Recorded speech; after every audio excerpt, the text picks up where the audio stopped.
Being alone can be better for your soul than any relationship. I know, that might sound a bit extreme, even uncomfortable, especially if you grew up believing that love is salvation, that loneliness is failure, and that healing comes from someone else. But Carl Jung knew, some wounds can only be healed in silence. Some strengths only emerge when no one is watching, and some versions of you only awaken when you stop chasing company at any cost. In this video, you're going to understand why living alone, consciously, can be the key to your deepest transformation. And when it's over, you won't be begging for connection anymore. You'll become it. So stay with me until the end, because I'm going to show you how to turn your solitude into a place of power, even if it still hurts right now.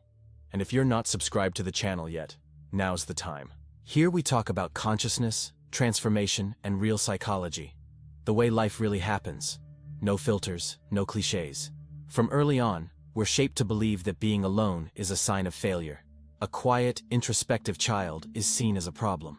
A single adult as someone incomplete. Silence around us is quickly filled with distractions, noise, voices. All so no one has to face what happens when the outside world goes quiet. Carl Jung said that for a human being to become whole, they must dive within. But our culture taught us the opposite. We've been programmed to seek identity in the eyes of others.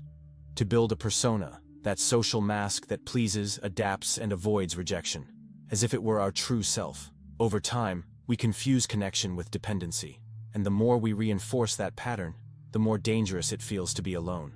But what really hurts isn't the present. The pain that surfaces in solitude comes from the past.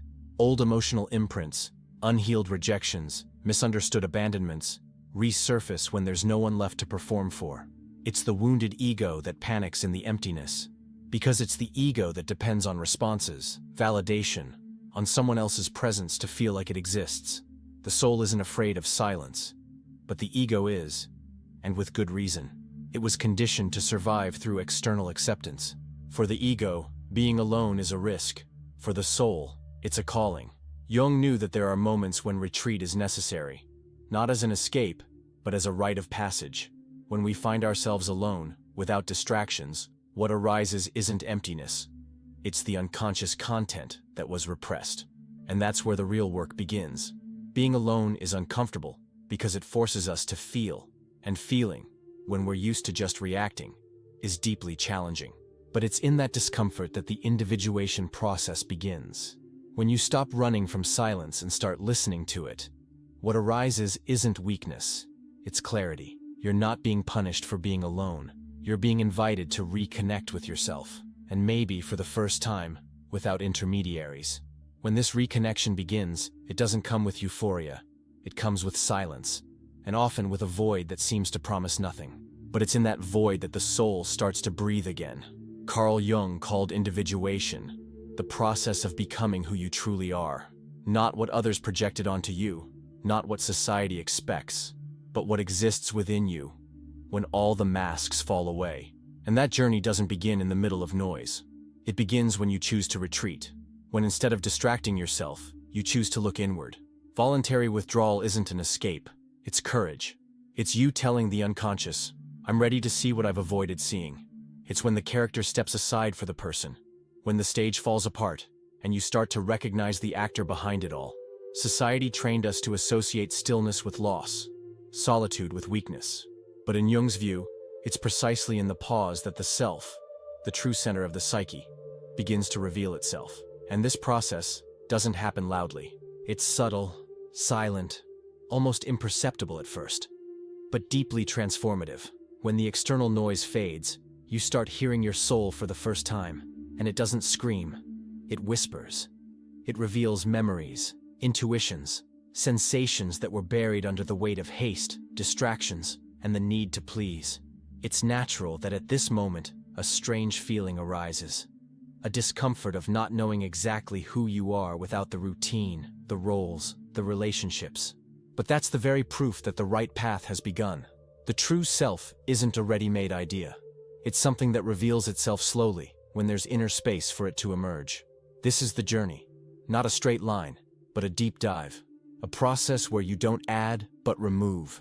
Where you don't seek something outside, but return to something essential within. And that's only possible when you consciously choose to step out of the world and into yourself. Solitude here stops being absence. it becomes presence. And such an intense presence that, for the first time, you begin to notice what was always within you but never had the space to emerge. It's in this space of presence that something subtle, and at the same time profound, starts to happen. What once seemed so solid in you begins to show cracks. And it's not destruction, it's revelation. In Jungian psychology, we call persona the mask we wear to be accepted in the world. It's the role we play, the nice one, the strong one, the charismatic, the fun, the efficient. The persona isn't fake, but it is limited. It's built to fit in, to protect, to belong. But there comes a moment when it no longer fits. And that moment almost always happens in silence. Because while we're surrounded by people, tasks, expectations, the persona works like a shield. But when everything goes quiet, when no one's watching, it stops making sense. You start to realize that so many things you used to do, feel, or say were automatic responses. Emotional addictions, learned reactions, the performance of acceptance. And when that theater falls apart, it can be terrifying. Because what's left is just you. Raw, real, unscripted. But that's exactly where the soul starts to show up. Jung said that individuation is only possible when the persona loses its grip. And that doesn't happen by force. It happens gradually, when you stop feeding the character and begin to sustain the self. It's unsettling, yes. You might feel like the ground is slipping away, like you no longer know who you are. But that's not confusion, it's a new beginning. You're finally disconnecting from the version you were trained to be, and making room to discover who you truly are. At this point, it's normal for sadness, anger, even fear to surface. Because the persona was there for so long, it felt like you. And when it starts to give way, old repressed emotions come up with it. But this isn't a setback. It's cleansing. It's the unconscious being released. Solitude, at this point, is no longer an external state. It becomes an internal tool, and it starts acting like a mirror, revealing, deconstructing, purifying. You're not losing yourself. You're finally shedding your layers, and what's left, once all the excess is gone, is the beginning of something authentic. Something that no longer needs an audience. Something that only blooms when you have the courage to stop running from yourself. Without the mask, what shows up first isn't lightness. It's density. It's like opening a room that's been locked for years and watching the dust rise. Silence is no longer just an empty space. It becomes a mirror.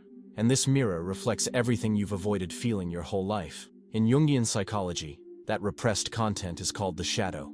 Everything you didn't want to see in yourself. Your pain, fears, impulses, traumas, shame. Not because you're weak, but because you didn't have the space or support to face it before. The shadow is all that was excluded, denied, or judged as unacceptable. And when you sustain your retreat, it finally finds a way through. Suddenly, old memories return. Emotions you thought were long gone resurface with intensity. A sadness with no name, an anger with no target, a fear that feels endless. Silence starts to scream. And this is where many people give up. They run back to distractions, to shallow relationships, to the comfort of autopilot. Because the shadow hurts, and facing it is hard work. It takes presence, humility, patience. There's no glamour, no applause, but there is truth. Jung said, one does not become enlightened by imagining figures of light, but by making the darkness conscious. And that's what's happening here. You're not regressing, you're clearing. And the pain of this process isn't punishment. It's release. Yes, you'll want to give up. You'll wonder if it's worth continuing. But it's important to understand. This stage isn't the end. It's the middle. It's the turning point. It's the darkest hour before the dawn. The part of the journey where everything in you begs to go back. But your soul has already started moving forward, and it doesn't want to repeat anymore. This is where many get lost, but also where some are reborn. Because those who hold space for this confrontation pass through a portal. Those who accept the shadow discover that behind it, there was strength, there was awareness, there was power. You're not being destroyed, you're being deprogrammed. And what's emerging, chaotic as it may seem, is the raw material of your transformation. The only question is, will you abandon yourself again? Or will you move forward, even with fear? But not everyone arrived at solitude by choice. Some were pushed into it, hurt, ignored, left behind. And that changes everything. Being alone by choice is a path of strength. But being alone by exclusion is, first of all, a place of pain. It's different to wake up and say, I choose to be with myself, than to wake up and realize no one stayed, no one listened, no one came back. Many people carry this loneliness disguised as independence. They learned to handle things on their own because they were disappointed too many times. They built walls, not because they love silence, but because closeness hurts. And that kind of distance doesn't free you. It hardens you. Carl Jung warned that a soul too isolated begins to collapse in on itself. When isolation becomes a survival strategy, life energy stops flowing. A person starts living in defense mode, and what looks like self-sufficiency is often just a deep fear of trying again. The line between solitude and isolation is thin, but it makes all the difference. In solitude, you find yourself. In isolation, you protect yourself. One heals, the other hides. That's why it's so important to ask an honest question. Did I choose to be alone? Or did I just get used to the absence? Am I at peace? Or just numb? That reflection can be uncomfortable, but it's the beginning of the shift. Because only by recognizing that pain do you start to break the automatic cycle. Pain that's ignored repeats itself. Unfelt pain turns into a pattern. And often, the I don't need anyone hides a no one chose me. You're not broken. You just had to protect yourself. But maybe now it's time for something new. Time to let silence be a choice again, not a punishment. Time to release the weight of abandonment and walk toward yourself with presence, not with armor. True solitude heals. Forced solitude makes you sick. Recognizing that difference is an act of self-care, and maybe the first real step toward living in peace with who you are. When the soul begins to feel safe, the body responds. Because the body also learned to live on high alert. To brace against rejection, criticism, abandonment.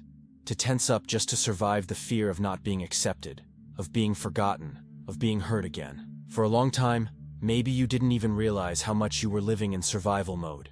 Always expecting the worst. Always trying to protect yourself from something invisible. Always with your breath held, shoulders tense, chest tight. But as you hold space for solitude, not as punishment, but as a space for reconnection, your nervous system begins to register a new message. You are safe. Carl Jung used to say the unconscious isn't just a dimension of the mind, it's imprinted in the body. Every unprocessed emotion turns into tension. Every unresolved story manifests as physical blockages, as unexplained discomfort, as chronic exhaustion. That's why true transformation doesn't happen only in the mind. It must be felt, metabolized, embodied. And that's exactly what begins to happen here. You start to breathe more deeply, sleep more peacefully, feel less need to explain, defend, or anticipate. The body begins to sync with the present. And the present, for the first time, doesn't feel like a threat. This shift isn't sudden. It's subtle, but deeply liberating. It's when you realize you no longer have to be on constant alert. That you can exist without needing to prove yourself. That you can feel without the fear of being overwhelmed by your emotions. This state isn't disconnection. It's coherence. It's when your mind, body, and soul begin to operate on the same frequency. A frequency that doesn't require effort to exist. That doesn't depend on validation to feel worthy. That doesn't wait for approval to breathe in peace. Solitude stops being a struggle. It becomes a familiar space, an internal place of stability. And that place doesn't exclude the world. It just no longer depends on it. You begin to notice there is strength in softness, that there is protection in presence, and that being alone doesn't mean being vulnerable. It means being whole. And when the body feels that, it releases. It lowers its guard. And for the first time in a long while, you can simply be. No tension, no rush, no fear. With the body calmer and the nervous system at rest, something begins to emerge in a quiet yet very real way. A silent perception, subtle, that doesn't shout or impose itself. It's like a whisper from within. A certainty you can't explain, but you feel. That's intuition. Intuition doesn't compete with the world. It doesn't need to overcome the noise. It simply waits. Waits for you to make space.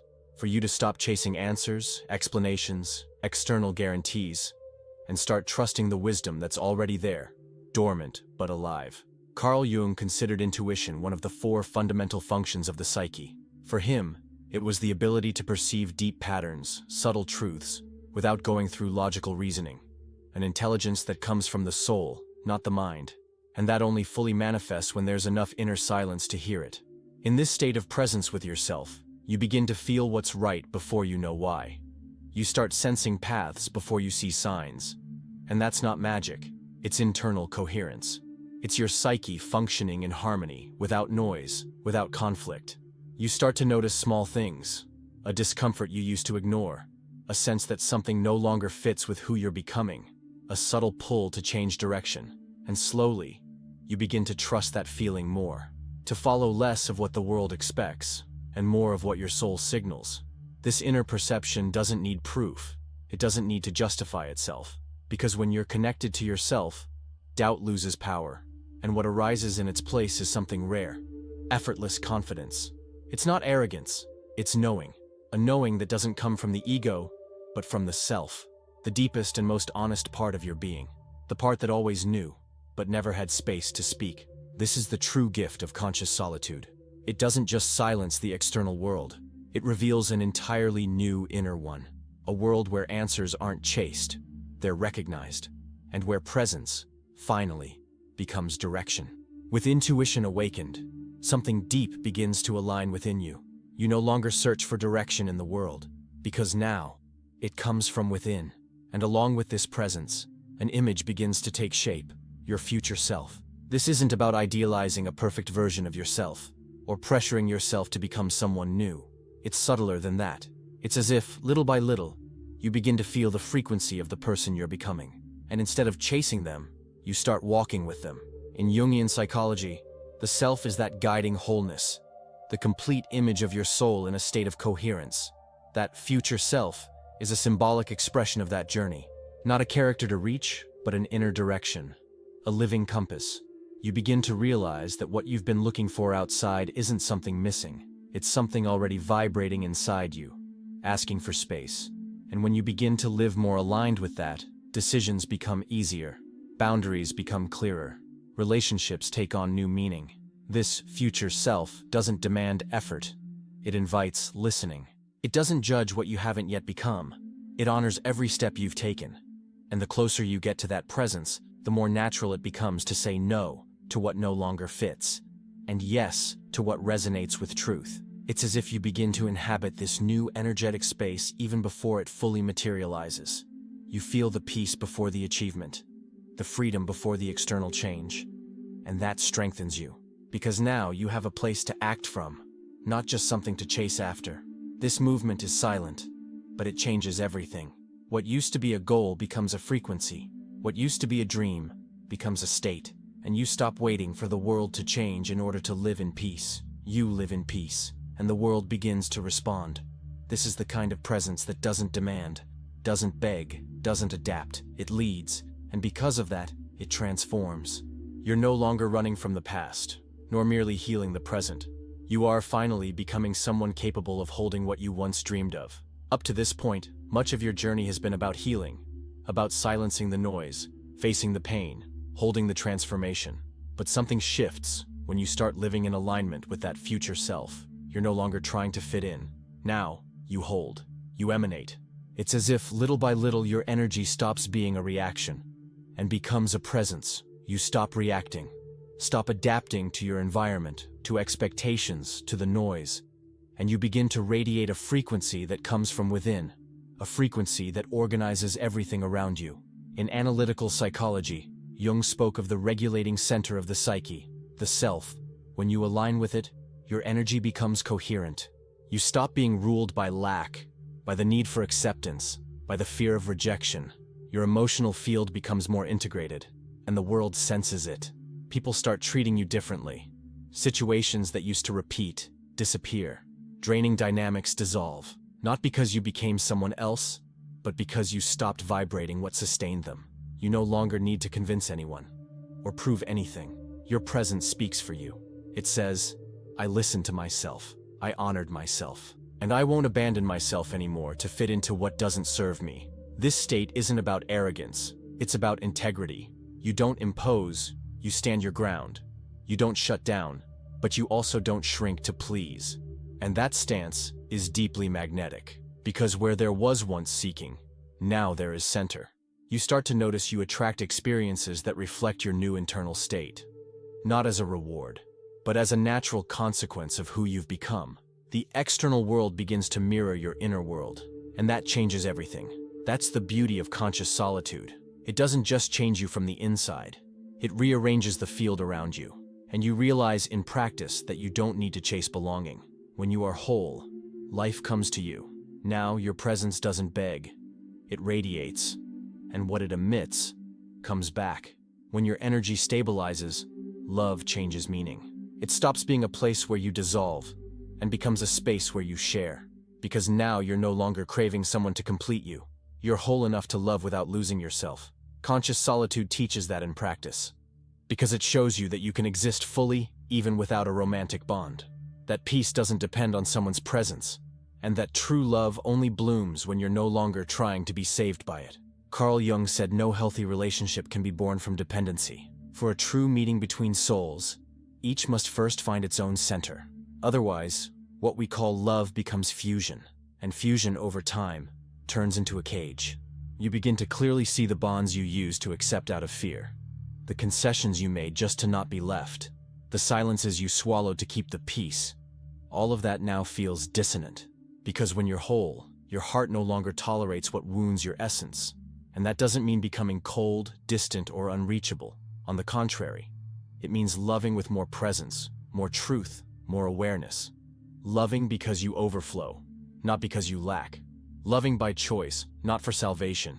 In that state, you no longer need the other to recognize you in order to know who you are. You don't shapeshift to fit into shallow affections. You offer yourself fully, and for that reason, you only stay where wholeness is mirrored.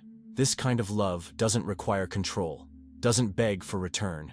It flows, and when it finds reciprocity, it creates something rare. A connection where two people walk side by side, without one needing to shrink for the other to exist. That's what solitude prepares you for.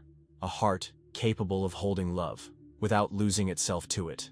And when, or if, that love arrives, it won't find halves waiting to be completed. It'll find someone who already knows how to be whole. Someone who chose to stay with themselves before choosing any other company. Now that you recognize the value of conscious solitude, a question may arise. How do I begin to sustain this state in daily life? The answer is simple, but powerful. Presence. And the best way to start is by creating a space where you can reconnect with the version of yourself that already lives in peace.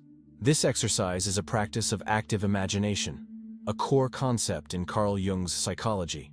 Unlike simple positive visualization, active imagination is a bridge between the conscious and the unconscious. It's a symbolic conversation with the deeper parts of your psyche, and that's why it can provoke real change in how you feel, choose, and live. The idea is to create an inner encounter with what Jung would call the self, your wholeness, your wisdom, your direction. For that, you'll dedicate a few minutes to silence, but not just any silence, a silence with intention. Here's how the exercise works. You sit in a quiet place, close your eyes, and breathe deeply until you notice your mind beginning to slow down. Then, mentally, you repeat the phrase, "I am here." This simple affirmation isn't an empty mantra. It's an anchor, a reminder that you've come back to yourself.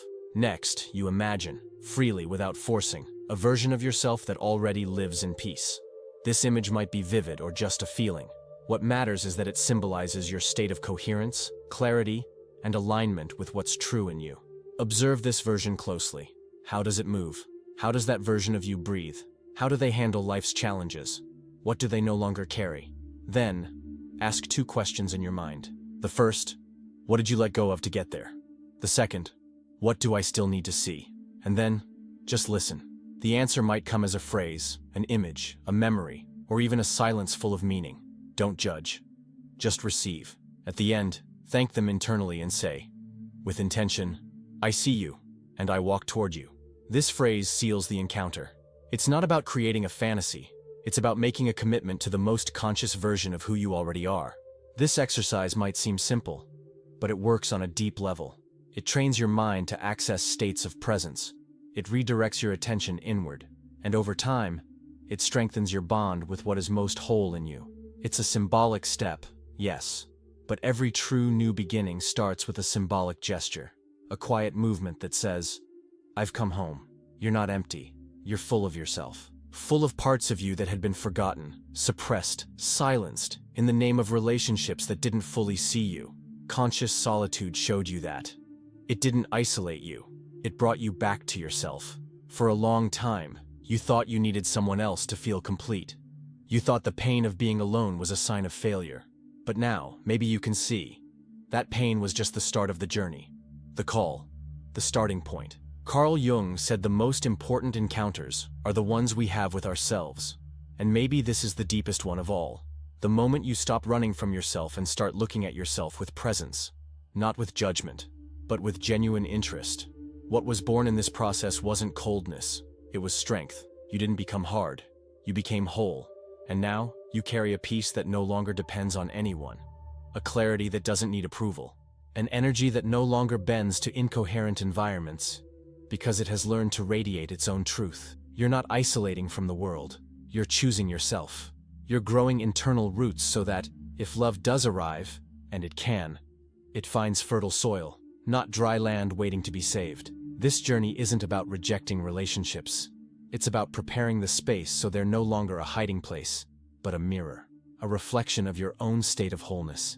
And now that you've made it this far, tell me, what changed in you during this journey? What did you discover about your solitude and about your own presence? If you stayed with me until the end, drop a comment below. My presence is enough. That phrase isn't just a sign you watched the video all the way through. It's a commitment to yourself. And if this content resonated with you, if it helped you see your solitude through a different lens, consider supporting the channel by clicking the thanks button below. That financial support, besides being a gesture of recognition, helps me keep creating videos with depth, research, and care. With your help, this channel can reach even further and touch even more people who need to hear exactly this. That being alone is often the most direct path back to yourself. Thank you for being here. I'll see you in the next video.